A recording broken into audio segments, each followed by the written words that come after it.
Have you ever felt a strange pull towards being alone, a secret longing for silence in a world that never stops screaming for your attention?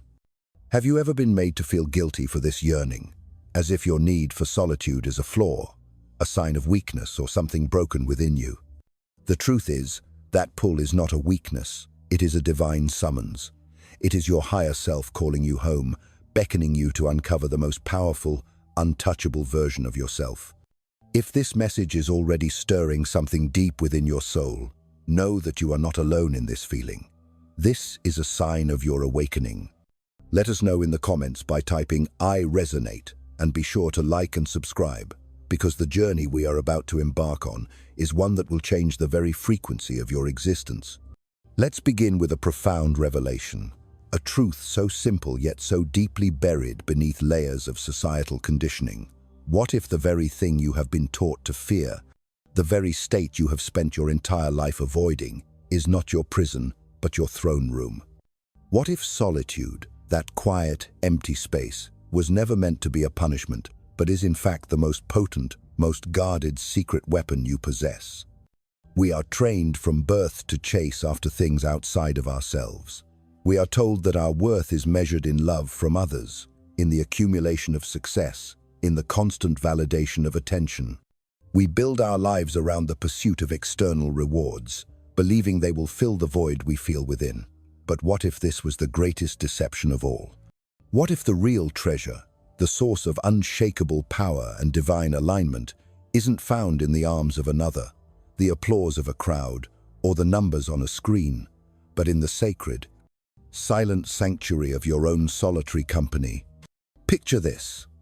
Imagine a woman who walks into a crowded, buzzing room. She is not adorned in the flashiest attire. Her face is not painted with a mask of perfection, and she does not wear the strained, eager smile of someone desperate to be liked. She makes no effort to impress, no attempt to command the spotlight. Yet, something extraordinary happens. A subtle shift occurs in the room's energy. Heads turn, conversations pause. For a fraction of a second, everyone feels her presence. It's not a loud declaration, but a quiet gravitational pull.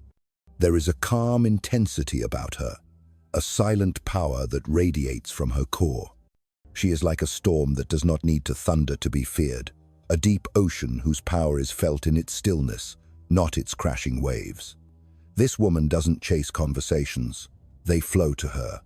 She doesn't feel the need to explain her choices or justify her existence. Her being is its own validation. She does not shrink to make others feel bigger. She holds her sacred space, inviting others to rise to her level. What is her secret? It is breathtakingly simple. She has discovered something that most people spend their entire lives running from in terror: the profound, world-altering power of being truly and deeply alone with herself. Most women are indoctrinated with a terrifying myth that solitude is synonymous with loneliness. We are taught that to be alone is to be unwanted, to be unseen, to be a failure. Society conditions us to believe that our existence is only validated when it is reflected in the eyes of others. If no one sees you, hears you, or affirms you, do you even exist? This is the fear-based frequency that keeps so many women trapped in a cycle of dependency, constantly seeking external proof of their worth. But the divine truth is far darker and infinitely more beautiful. The most untouchable women in the world are not the loudest, the most seen, or the most celebrated. They are quiet, but do not mistake their quietness for weakness. Their silence is not an absence, it is a presence. It is the resonant silence of someone who has journeyed into the dark, met her own shadow, faced her deepest fears, and did not flinch. It is the silence of wholeness. Carl Jung, one of the great explorers of the human psyche, understood this sacred process. He believed that only in solitude can you truly face your shadow. And what is the shadow? It is not something evil to be vanquished. It is the hidden, repressed parts of yourself, the parts you were told were too much, too loud, too angry, too sensitive, too ambitious. It is the raw, untamed energy of your deepest desires, your forgotten dreams, your righteous anger, and your boundless creativity. Your shadow holds both your greatest pain and your most incredible, untapped power. Solitude is not an absence of connection. It is a revelation of your true connection to yourself, and, through that, to source energy. It does not disconnect you from the world. It reveals your authentic place within it, a place defined not by others, but by the truth of your own soul. And once you have witnessed your true, complete self in the sacred mirror of solitude, once you have seen your light and your darkness and embraced it all, you stop begging others to define you. You no longer need their permission to exist. The question then is not whether you can handle being alone. The real question is, are you ready to stop fearing solitude and start wielding it as the divine weapon it is? Because what you are about to discover in that sacred silence might not just change your life, it will resurrect the person you were always destined to be. In today's fast-paced, hyper-connected digital world, the very idea of being alone is often met with a primal fear and a deep, unsettling discomfort. For women, especially, this fear is amplified by a pervasive societal stigma that equates solitude with weakness, loneliness, or even abject failure. There is a cultural construct at play, a silent agreement we're taught from a young age, that to be constantly surrounded by people friends, family, partners, the ultimate sign of success and desirability. The fear of solitude, therefore, is not merely a personal anxiety. It is a deeply ingrained cultural program, a frequency of lack that promotes the insidious idea that to be alone is to be incomplete. Women, in particular, are relentlessly pressured to be ever present for others. We are conditioned to be the nurturers, the caretakers, the emotional anchors, the pleasers.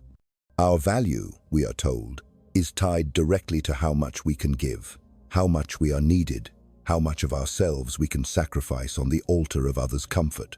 But this profound fear of being alone, this constant outward projection of our energy, comes at a great and terrible cost. When women consistently avoid solitude, they may unknowingly begin to rely on others for their emotional validation. This creates a dangerous dependency on external sources to feel worthy, beautiful, or important. Over time, this endless search for approval can lead to a state of severe emotional exhaustion. It's a draining cycle of constantly seeking approval from others while simultaneously neglecting one's own deepest needs and desires. This cycle of dependence not only drains your vital emotional energy, but it also critically stunts your personal growth and spiritual evolution. The individual's sense of self becomes fractured, a mosaic of other people's opinions and expectations, rather than a whole and sovereign being. This is where Carl Jung's powerful concept of the shadow comes into play. According to Jung, the shadow represents the unconscious, hidden parts of ourselves that we repress because they don't fit into our idealized self-image or the roles society has assigned to us. In many ways, the fear of solitude is, at its core, the fear of facing these hidden parts of our own psyche. It is only in the true, uninterrupted moments of solitude that we can finally confront and integrate these unconscious elements. This sacred confrontation is the very thing that leads to greater self-awareness and profound growth. When women are too afraid to be alone, they miss the divine opportunity to explore their own shadow, to reclaim the power hidden in their darkness, and to emerge more whole, more powerful, and more deeply connected to their true selves. Carl Jung believed that the path to true psychological and spiritual fulfillment begins with a process he called individuation. This is the lifelong, sacred journey of integrating our conscious personality with the unconscious parts of ourselves. According to Jung, we are not born whole, we become whole. And this alchemical process can only happen when we dare to turn inward, facing the very parts of ourselves that we usually avoid, ignore, or suppress. In other words, individuation is not about becoming perfect. It is about becoming real authentically, unapologetically, ourselves. But here is the part that most people in our noisy world overlook. This sacred journey toward individuation cannot happen amidst the constant static of external noise. It cannot happen in crowds. It requires solitude. It demands a sacred space where the ego is quiet enough for the unconscious, for the soul, to finally speak. Solitude is not the same as isolation. It is not loneliness. It is a profound state of self-reflection. It is the sacred space where the mask we wear for the world finally starts to fall away, and we begin to see who we truly are, underneath all the layers of conditioning. In the modern world, solitude is often tragically mistaken for emptiness, but Jung saw it as fullness, the only space where the soul can truly breathe and expand. For women, who are so often conditioned to prioritize relationships, emotions, and responsibilities over their own identity, solitude can feel threatening at first. But in reality, it is liberating. It is the only place where their true self is not being constantly pulled in 1,000 different directions. It is where their own inner voice, the whisper of their soul, grows louder than the world's deafening expectations. Throughout history, some of the most powerful and revolutionary women have shared one surprising trait. They understood and harnessed the power of solitude. Their strength did not come from loud rebellion or external dominance, but from a deep, internal wellspring of self-knowledge cultivated in silence. They did not just accept being alone, they chose it. And in that choice, they discovered a kind of divine power that society could never offer them. Take Virginia Woolf, for instance. In her iconic essay, A Room of One's Own, she declared that a woman must have money and a room of her own if she is to write fiction. But what she was truly speaking of was deeper than economics or architecture. She was talking about the sacred psychological space a woman needs, the mental freedom to explore herself without interruption. Woolf's solitude was not loneliness, it was a rebellion. It was a refusal to be defined by a world built by men. And it was in that sacred isolation that she produced some of the most groundbreaking literature of the 20th century. Another powerful example is Simone de Beauvoir, the philosopher who refused to live in the shadow of her famous partner, Jean-Paul Sartre. Despite being in a lifelong relationship with him, she carved out her own fierce intellectual identity, often retreating into solitude to write, reflect, and challenge the very roles assigned to women by society. Her seminal work, The Second Sex, was not just a feminist manifesto. It was the product of solitude, induced clarity, the result of deep thought that could only happen when the noise of conformity was silenced. Consider also the profound wisdom of Maya Angelou, the resilience of Frida Kahlo, or the quiet strength of Toni Morrison. These women did not just survive solitude, they used it as fuel. Their power did not come from constant connection, but from deep reflection, from standing alone and using that silence to sharpen their unique voice. The truth is that every woman has the capacity to become this version of herself. It's not achieved by becoming someone else, but by returning to herself. Through solitude, she stops shrinking to fit into the world and starts expanding into her own. She becomes whole, complete, and untouched, not because no one can reach her, but because no one can shake her. Solitude is not a punishment, it is a portal. It's a gateway to the deepest parts of yourself that the noise of the world constantly tries to silence. For women in particular, solitude can be the most powerful tool for transformation. When a woman chooses solitude not as an escape, but as an intention, she begins a sacred journey that few dare to take, the path of divine self-discovery. In that quiet, sacred space, stripped of roles, expectations, and distractions, she finally meets the one person who so often gets neglected, herself. It always starts with discomfort. The stillness can feel suffocating at first. There is no one to text, no one to impress, no task to rush toward. But this discomfort is sacred. It is the first sign that something real is surfacing. Hidden desires, unprocessed emotions, forgotten dreams. In solitude, these things rise not to break her, but to show her who she really is beneath all the conditioning. Carl Jung called this powerful process integration, the act of bringing together all parts of the self, light and shadow, conscious and unconscious. And solitude is the sacred space where this integration becomes possible. Without the world's noise telling her who she should be, she finally hears the quiet, unshakable truth of who she is. But this journey into solitude isn't passive. It is an active practice, a discipline. It is a power that women can harness through a few powerful tools. Journaling, for instance, is not just about recording your day. It is a direct line to your soul.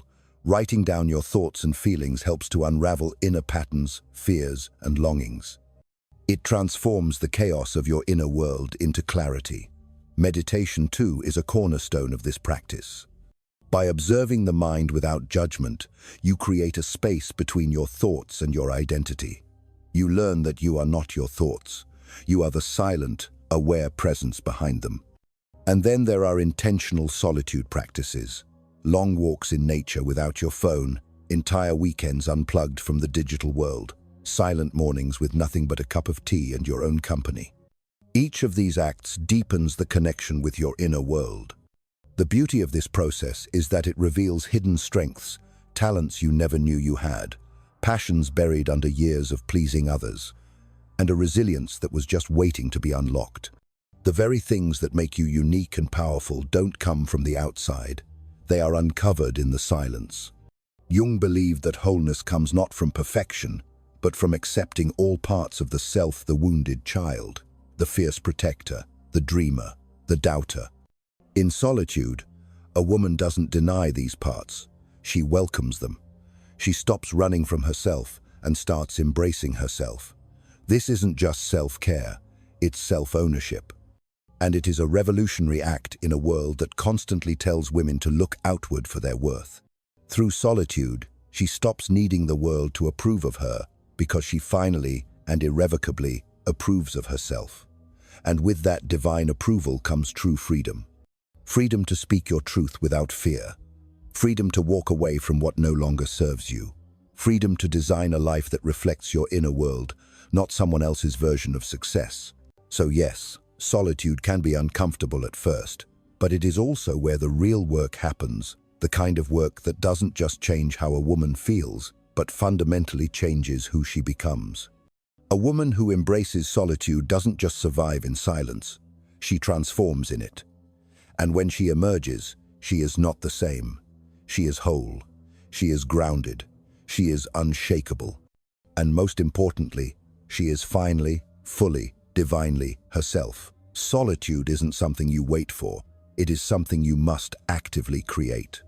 In a world that constantly demands your attention, choosing to step back is an act of rebellion and immense power.